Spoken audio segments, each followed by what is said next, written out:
Bonjour, je suis content de vous retrouver et les conseils que je vais vous donner, oui, sont inspirés de vos questions que vous m'avez posées sur les réseaux sociaux. Vous pouvez trouver plusieurs des conseils, des exercices que je vous donne aujourd'hui dans mon livre 99 façons de soulager les douleurs au dos et au cou. Et vous vous souvenez que ces conseils et ces exercices ne remplacent pas les recommandations d'un professionnel de la santé. Est-ce que vous connaissez la sensibilisation centrale? C'est un élément fondamental dans un contexte de douleur persistante ou de douleur chronique. C'est un dysfonctionnement du système nerveux central, donc ce qui se passe dans le cerveau et qui devient donc plus sensible aux stimuli. Cela peut causer une augmentation de la perception de la douleur et d'autres sensations, notamment liées au dos.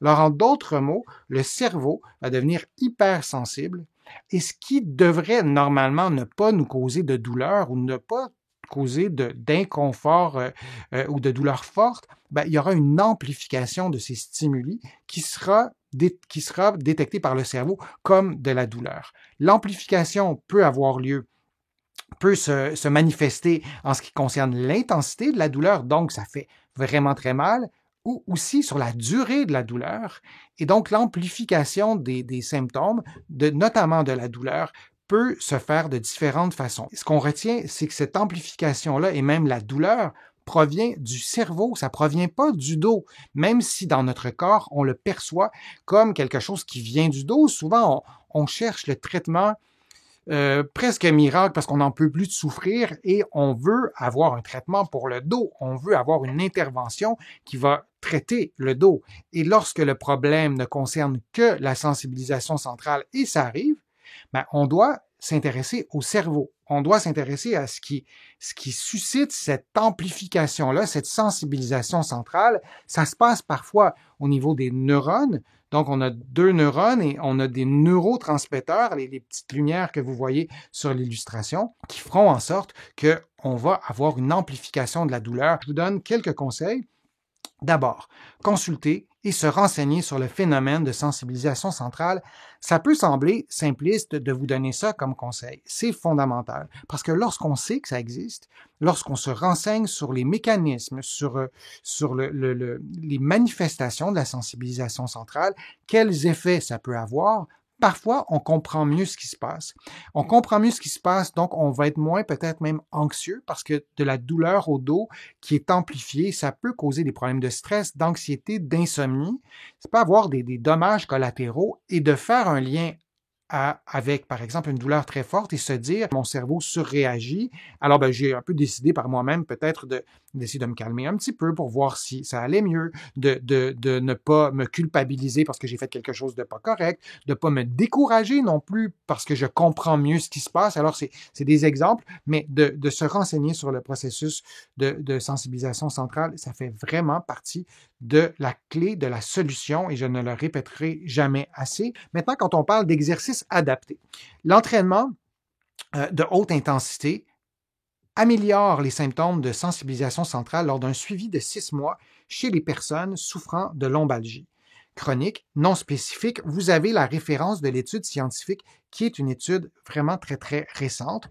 Et je voulais vous montrer ça parce que lorsqu'on a une douleur forte, on n'a pas tendance à faire des entraînements par intervalle de haute intensité, c'est-à-dire de, par exemple, monter les escaliers très rapidement ou peu importe l'activité qu'on fait, faire du vélo stationnaire à une intensité élevée, prendre une pause de 30 secondes, refaire une autre minute ou 2 minutes. Il y a plusieurs recettes d'entraînement par intervalle à haute intensité. Mais on a pu démontrer que lorsqu'on le fait durant une certaine période de temps, on arrive à avoir un effet positif sur l'apaisement de la sensibilisation centrale. Là, j'entends certaines personnes d'entre vous, où vous allez peut-être me l'écrire, comment veux-tu que je fasse des entraînements par haut intervalle quand j'ai mal au dos et j'arrive pas à bouger? Évidemment, on va adapter tout ça. C'est pour ça que c'est important d'avoir un programme d'exercice adapté. Mais en présence de douleurs au dos, souvent, mes patients n'ont pas toujours mal au dos 24 heures sur 24, 365 jours par année. Donc, on doit adapter et il y a des façons d'adapter tout ça.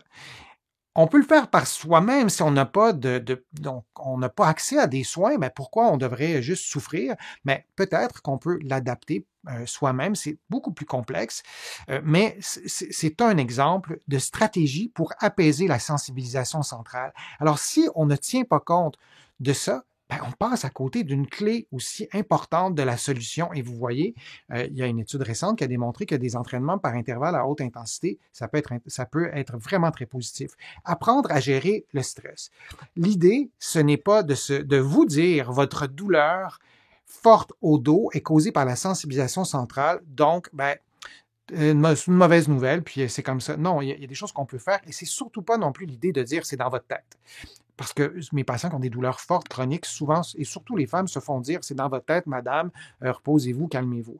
Non, c'est pas ça l'idée. Le stress, notre réaction au stress, notre stress, ça peut être le stress face à un deuil. Ça peut être notre stress parce qu'on a perdu notre emploi. Ça peut être un stress parce que notre travail nous stresse. Et la gestion du stress, c'est parfois complexe. On vit dans des sociétés qui sont parfois, l'actualité est parfois lourde, par exemple, et ça peut contribuer aussi à notre stress. Alors, il y a plusieurs facteurs externes et aussi internes qui nous rendent plus ou moins sensibles au stress. Le stress, c'est pas juste un phénomène psychologique. C'est pas juste quelque chose qui est presque abstrait, qui reste psychologique, et sans vouloir minimiser le mot psychologique, c'est aussi physiologique. Il y a des hormones de stress. On a l'adrénaline. Lorsqu'on a peur, par exemple, on va avoir de l'adrénaline, donc on a un effet immédiat, on le sent dans notre corps. On a aussi le cortisol qui va entraîner des effets. Et lorsqu'on a un stress chronique, par exemple, on est exposé à des taux de cortisol élevés et ça a des effets sur le corps, ça a des effets sur le cerveau. Alors le stress, c'est tout ça et bien d'autres choses. Et apprendre à gérer le stress, à réagir, à modifier peut-être certains comportements qu'on voudrait peut-être mieux contrôler dans un contexte stressant, ça peut nous aider aussi. Parlez-en à votre médecin et à votre pharmacien. Je vous remercie d'avoir été là. J'espère que les conseils ou les exercices ou les suggestions d'exercices vous ont été utiles. Si vous avez envie de me poser des questions, vous pouvez le faire sur le fil de discussion. Je lis toutes les questions. Je réponds à quelques-unes des questions et sinon, j'essaie d'y répondre dans des vidéos comme j'ai fait aujourd'hui. Je vous invite aussi à faire une contribution. Vous le savez, sans vos contributions, je ne parviendrai pas à vous produire autant de contenu et ça me fait plaisir de le faire. Vous pouvez faire une contribution directement sur YouTube en cliquant sur le petit cœur j'aime. Vous pouvez aussi le faire sur mon site web, le www.denisfortier.ca. Vous allez voir, c'est simple, vous cliquez sur contribution et vous allez pouvoir aussi sur mon site web vous abonner à l'infolettre. Vous allez trouver aussi beaucoup d'informations dans mes livres que vous allez trouver au Québec, mais aussi de l'autre côté de l'Atlantique, notamment mon livre qui s'intitule 99 façons de soulager les douleurs au dos et au cou. Et vous allez trouver aussi les autres de mes livres aussi avec d'autres renseignements, d'autres conseils. Et je vous invite à me faire part de vos lectures. Ça me fait toujours plaisir de recevoir vos commentaires. Alors, je vous dis à une prochaine fois et à un prochain direct, à une prochaine vidéo. À bientôt.